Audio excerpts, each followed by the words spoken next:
Thank you very much. It is a pleasure to come here and talk to you guys because in the back of my head, I was thinking about all the different things I've run into as a space engineering company, as an entrepreneur in space. And I think some of the barriers that I've run into, I'm going to talk about that with you guys because I think it'll help you make decisions with policy. And also some of you who are thinking about doing your own businesses in space, you'll be able to use these as lessons learned. But I started off Sabre Astronautics in 2008 and told all my friends and family I was doing this. And the advice I got from everybody was pretty much unanimous. Next slide. Next slide, please. Don't do it, they said. Don't do it. You can't do it. You can't do a space engineering company in Australia. There's no government funding, and therefore you can't do it. And this was the whole thesis that I thought was complete bollocks. I thought it was almost a self-fulfilling prophecy. And you've got this sort of cynicism towards our own industry because we haven't had a lot of investment in it here in Australia. And because of that, people haven't put a lot of time into it. And the market conditions at the time I found were very difficult, and I think that's changed. So next slide. So what we're going to do is, I actually thought this down as, okay, that whole thing about can't and won't and can't and won't, you actually could break it down into 3 different types of barriers. And if you think about it, starting a space company is broken down. You do a startup, right? Then you do a startup in Australia has got different characteristics. And then you're talking about a space startup in Australia has got different things. And I think if we lay it out like this, we understand where the playing pieces are and what the chessboard looks like. And then we could actually start making some logical decisions about what to do next. Next slide. Okay, so those of you who have never started your own company before, anybody ever try that, by the way? Show of hands. Okay, good. So maybe about 10% of you have done it or are doing it now, right? So this is what you run into. Starting something new, it doesn't matter whether you're a space company or a GPS tracking company or I have a friend of mine who runs a gold mine in WA. We sat around over a couple of beers and we got exactly the same stresses and challenges. How do you make your budget, your cash flow? How do you find the customers? Notice everything I'm talking about up here, the nuts and bolts on your left, the kind of questions you're asking are not about the intellectual property at all. It's not how about filling something out to get a grant. It's how to get a customer, which is what we need to start thinking about the moment you start using the word innovation. Okay, and it's a very personal process. It is the most stressful thing I've ever done. I've been shot at a few times in some hot, sandy places. I can tell you that running a business is really stressful because, especially as a startup, because if you fail, you could go bankrupt. There's a lot of personal risk when you start something from absolute nothing. Right? So that's the reason why 90% of all businesses fail if you put these two together. Okay, which, oddly enough, a friend of mine from Sydney Uni said, wait a second, 90% failure rate, that's actually pretty good because only 3% of all academics make it to tenured professor. Next slide. All right? What should we really be doing? Maybe a bit of both. All right. Now, in Australia, as a startup in Australia, what I ran into were 2 different things. One, cultural challenges, which I think we've all really kind of touched on. It's a negative, but also I found out later it's a positive too. All right? So you gotta use the best and the worst of this. We are not explorers in Australia. And I mean we, I've been here 12 years already, right? So we're pioneers, which means that we find something that somebody else has done and make a few changes and find different customers out there and we do it better, okay? From an innovation standpoint in space, we actually have to change our mindset a little bit to be explorers again, do something completely brand new, something better that's on the market today, because I think that's what we need to do. By the way, that's an advantage for us when we opened up a lab in the United States because things were so difficult with the Australian market. We actually fought differently than a lot of the US competitors out there that were on our same level. A lot of practical challenges. Obviously, Australia is an expensive country, a lot of rent. Obviously, we're not going to challenge that here. We're very far away from the customer base, especially if you're trying to do export. But there's nothing really funny about that. But what we really need to take a look at is our funding models for the grants that we do have, because a lot of them I think are non-competitive.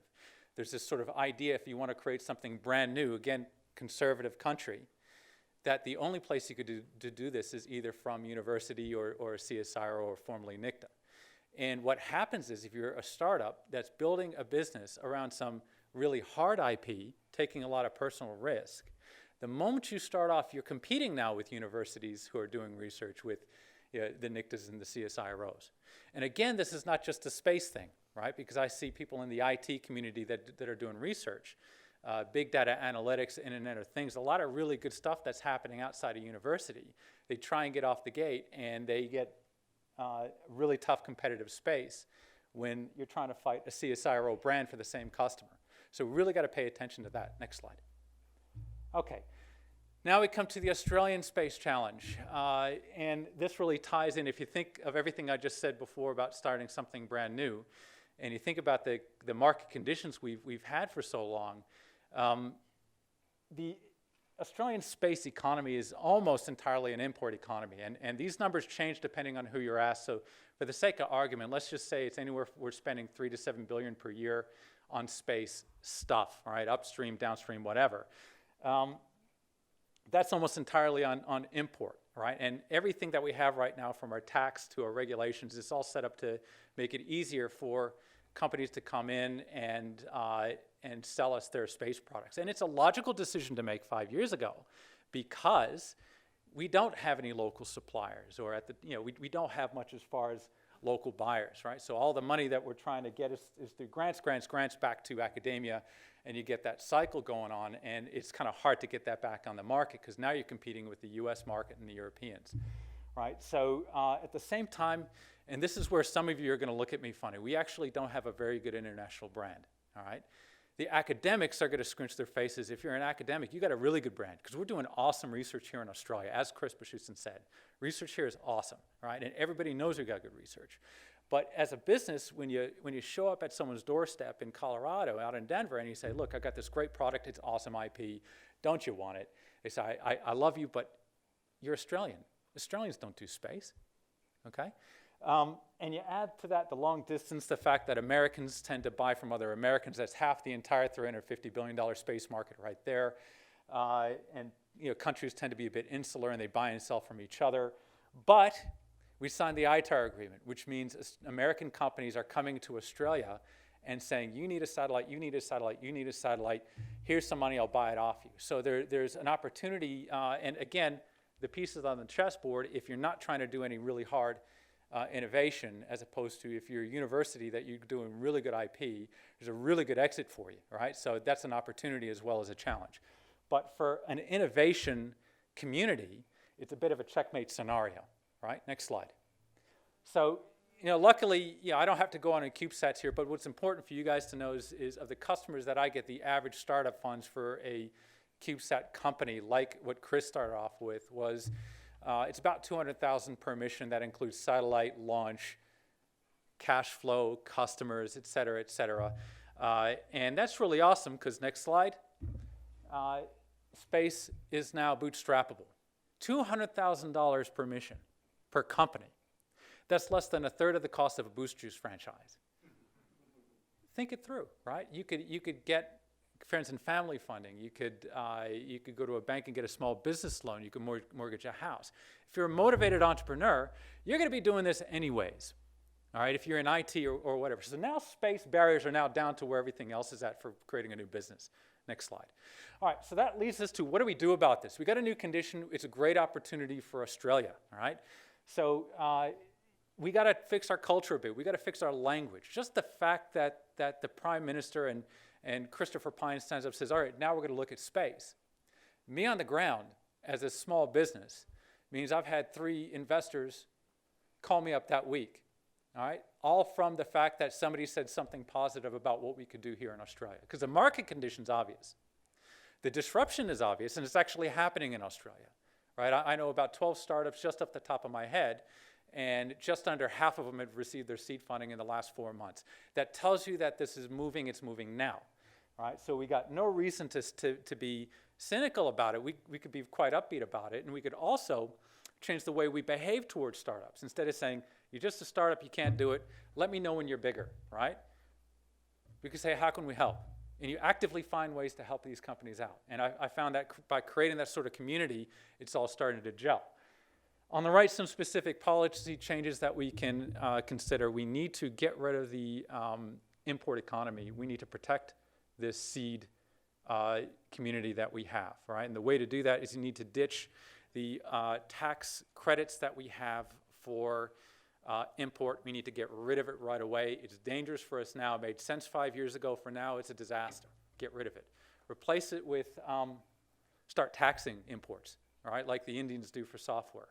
We've got to play around with the numbers a little bit. I'm not an expert on tax law by any stretch, but as far as just where the chess pieces are laid out, we need to make it harder for a company to buy something from overseas than they can from buying it locally, right? So software maybe 10 to 20%. The margins on hardware are much, much tighter, so maybe you ought to think 2%, 5%, something which adds a bit of bite but still allows the commerce to happen, okay? Tax breaks for export instead. If you're a company sending stuff to the States or India or wherever, cut them a break. We've got really good tax regulations for export. It's better for larger companies than smaller companies right now. I think you could tweak it. You don't have to create anything brand new, but you could definitely tweak it for space.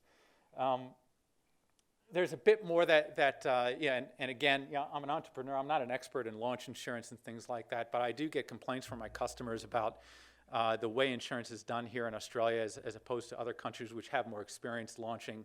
I think the risk, if you're building a satellite and somebody else is launching that risk should be negotiated as part of the satellite. I think that's just an area that the Australian government can help with, streamline that process, and you're probably already thinking about it. And the last bit is funding changes.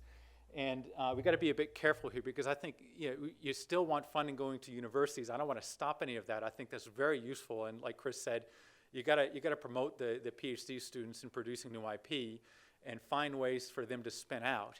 But we need to have separate paths for funding for universities as opposed to business, as well as some paths where they integrate together.